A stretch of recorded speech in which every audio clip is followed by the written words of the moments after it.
Hi, everyone. Welcome back to my channel. If you're a previous subscriber, and if you're new, welcome to the channel. I'm Lauren Drera, aka LG. So, I wanted to talk to you guys about. Sorry, my nose is itchy. Woo. I want to talk to you guys about this happy birthday fear that people have. Well, first of all, I'm gonna say this. I just had my birthday, so I'm very happy about it. I'm finally the big 30. So all my 1992 babies holla at me. Yeah, so I'm 30 now. My birthday was on January 4th, and the same day as Miss Tina, Beyonce's mom. Amen, amen. Okay, so that's greatness. Okay, that's greatness. So I know people have a lot of fear when it comes to singing happy birthday. Like I've heard a whole bunch of people say, oh my gosh, I don't want anybody to hear me, so I'm gonna sing solo that nobody else can hear me. Yeah, that's when people say I'm gonna sing a solo. Yeah, okay, I'm gonna sing a solo that nobody else can hear me. It's an old joke, but that's one of the things I hear a lot of the times when it comes to singing happy birthday. And I was like, there should be some kind of a video or something that would help someone, like anybody, sing happy birthday. So I said, well, I'll just do one just to kind of ease the tension in that birthday room. Okay, so I'm looking at my notes right now. So basically, I just want people to know if everyone is singing together, okay, forget about Marilyn Monroe and what she did for a second. If everybody's singing together, it is a no pressure zone. So if everybody joins in, like, you know what I'm saying? Like if everybody is singing together, it is nothing, there's nothing to worry about. But I know people still have issues because they like, oh, somebody beside me is gonna be able to hear me. The main thing is that what you're trying to do is you're trying to wish someone well. And so the person doesn't really necessarily care if you can't sing. They're more so about the love in the room. So if you're just really singing your heart out and making sure that person feels loved, like nobody's gonna be mad about that. So back to my notes because I'll ramble. I really will. Being off key is to be expected, okay? Unless you have something to prove. Now, so there have been times even in my life where I felt like, and I promise I'll get to the tips and tricks. I know you're probably like, okay, let's go, girl. But there have been times in my life where I actually felt like, okay, I'm a singer, I need to be able to sing this song out and whatnot and make sure I just do all these riffs and runs and whatnot.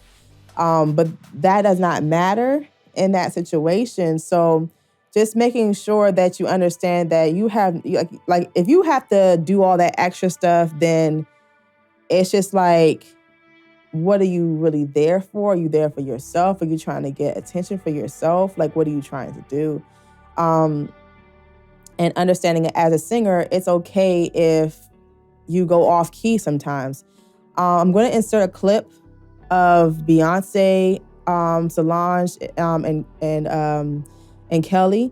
They sang this song. It was like one of the songs from back in the day, but they sang this song and it was just like they were having such a good time.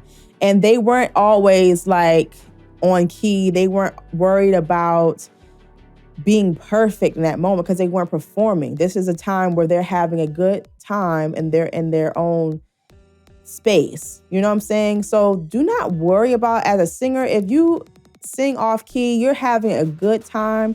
Do not worry about that. So the next thing before I go on and on and on. Hey, love me, say that you love me, is so I already said the Beyonce thing. Okay, so good. I'm staying on schedule. It's good. Okay, so if you have to sing a solo, like Marilyn Monroe, I don't know if you noticed, but Marilyn Monroe didn't sound like she was this throwdown singer. Like she didn't sound like she was about like my husband and I have like this thing where we do this thing where it's like okay, who are your top 5 singers, and like if somebody was gonna, like if you were about to die, who would you call on and whatnot. Marilyn Monroe does not have that type of voice that you would call on Marilyn Monroe to come and sing something to save your life. Day to you, happy birthday to you. So my thing is, just chill and sing it the way that you would want to sing it, and find the best key. So that tip number 1 for that one is to find the best key for your voice if you can. So it's like, and there are different places that you can find a key, different key for happy birthday. YouTube is an awesome resource when it comes to that, because you're able to just type in, okay, in the key of this and the key of that, this song in the key of that, then you're able to, have that. And you try different keys and you say, okay, I feel comfortable here and I don't feel comfortable there. So one thing also, the second thing I guess I would have to say for the whole thing with finding the key is that you make sure that the lowest note is doable and the highest note is really doable. That's the main thing.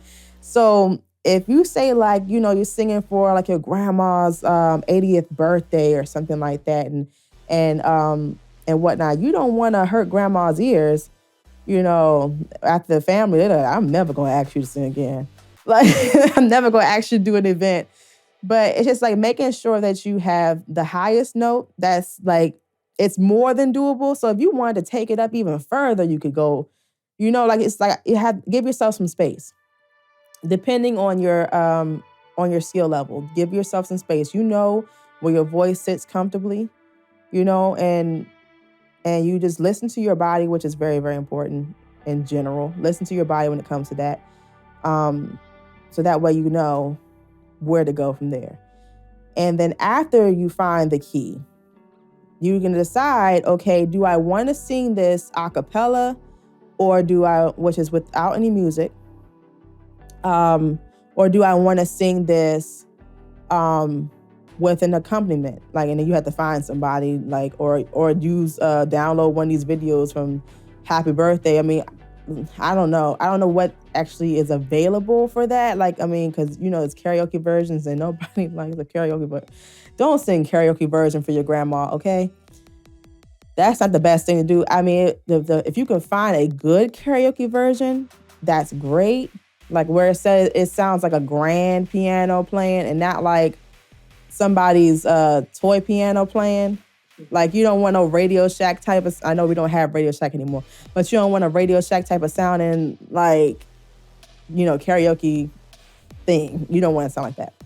So you find somebody who can actually play with you and your family, or, you can check your church because people play at churches. You could check all over the place. Craigslist. I mean, I've never done that Craigslist thing, but people swear by Craigslist. I mean, I don't know how to operate in there. If somebody wants to give me tips on that, you can give me that down in the comments below. But yes, making sure that you have you have that checked off. So okay, do I want to do a cappella? Do I want to sing it with an accompaniment? Me personally, I would say to sing it a cappella because then you don't have this perfect sounding instrument behind you, letting everybody know that you missed that note. Oh, child, she off, okay? She is off. You don't want nobody to play you like that. So making sure that you have a situation where, it's forgiving. So if you can do it a cappella and sound amazing, do it. But if you do need to have an accompaniment, with the song, find a good piano player, find somebody in your family who knows how to play. Don't pick your little sister or little brother who just started playing piano. Please don't. We need to have all of the notes in there. We need to make sure it sounds nice for grandma, okay? So the next thing I would say, I don't know what number this is. I'm guessing 3 or 4. I don't know. Forgive me. But the next thing that you need to do is consider, like, are there some problem areas? So when you go through the song all the way through, you find out, okay, well, am I able to sing certain, what notes am I having issues with? So you can know if, okay, do I have to change the key? Or what words are giving me issues? Because we don't sing the way we speak necessarily. It's like, yes, it should feel like we're speaking, but not necessarily like speaking.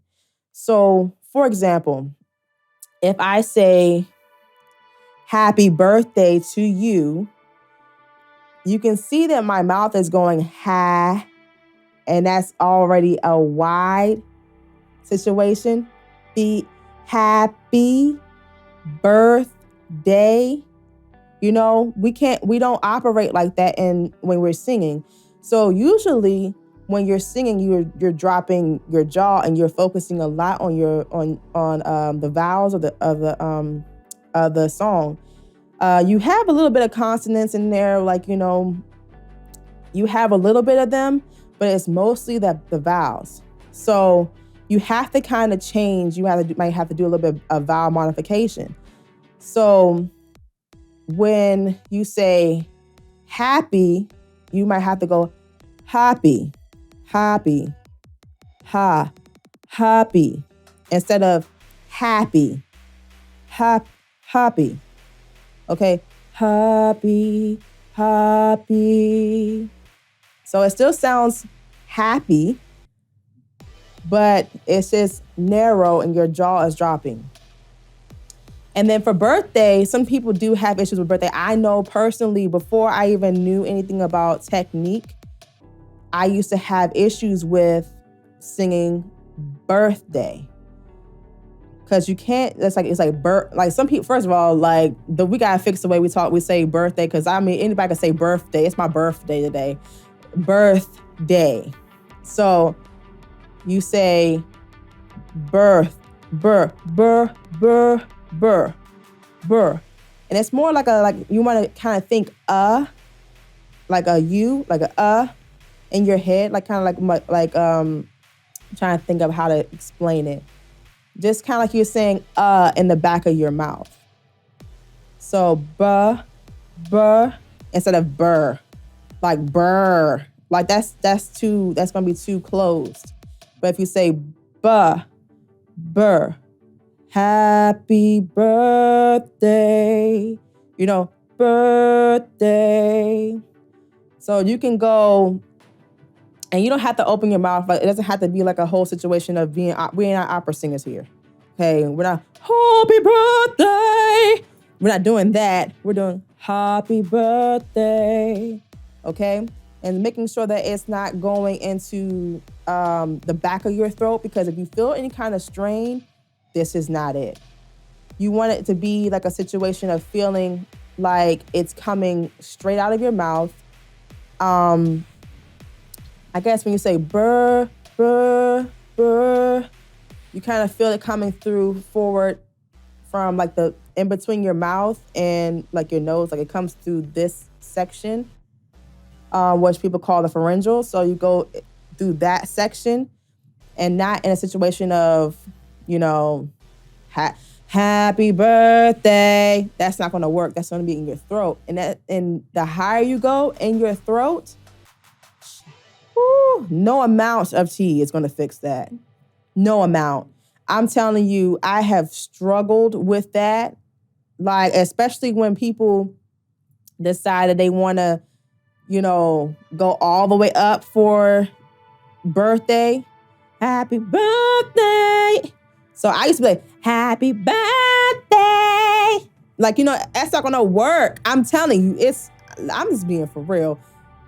In the comment section, if you have ever done, like you actually went like strained on that whole thing, please let me know, because I just want to let everybody know that they're not alone. We are a community here, okay? Because I need everybody to know that we all struggle with that. Like we all do. So instead of doing happy birthday, I was doing happy birthday. And I'm so sorry for your ears. But that is just exactly what it is. So that's another thing about the whole high part. The highest part of that song is usually happy birthday, dear so-and-so. Happy birthday to you. So you want to make sure that basically your highs are not too high, and you make sure that your mouth is not too wide. To sing wide is to make the tone bright. To sing narrow, the higher you go, makes it a little bit more warm. So just making sure that you do that. And if this part doesn't help, or like in terms of choosing, like when you're singing with everybody else, I wanted to give you one more tip that that does help, that I heard. I never tried it before, but I heard it a long time ago. I can't remember where I heard it. But control the room. So when someone says, okay, all right, let's get ready to sing to so-and-so. And it's like, let's get it. Come on, everybody. Okay, everybody gets around, right? And somebody says 1, 2, 3. I need you to go happy. I need you to go in, because if you do that, you control what key the whole room is, because nobody is going to say, we gotta start that all over. You control that at that point. So what I want you guys to remember is that it's all in fun. In general, like the person who is experiencing the birthday, they're not mad that you can't sing. Like my father, a lot of times he likes to try to like randomly sing on random birthdays, and I just allow it. My dad can't sing, but I allow it because I'm like, in that moment, it makes you feel loved. And remember that the person just wants to feel loved and have a good day. So the fact that you called, the fact that you went to the party and you decided that you wanted to sing for them, they're looking around, they're saying, look at all these people who love me. And they're singing for me, and they're gathered here on this one day just for me. So remembering that it's not about having the notes, it's about the love that is spread in that moment. I know it got deep, sorry. But those are the tips that I have for you guys. I hope that you really, really enjoyed this video. And if you have any more tips, can you put them down in the comments? Because I know some people really do have anxiety about singing happy birthday. And I just hope I helped in some kind of way. Please like and subscribe, and I will see you guys next time.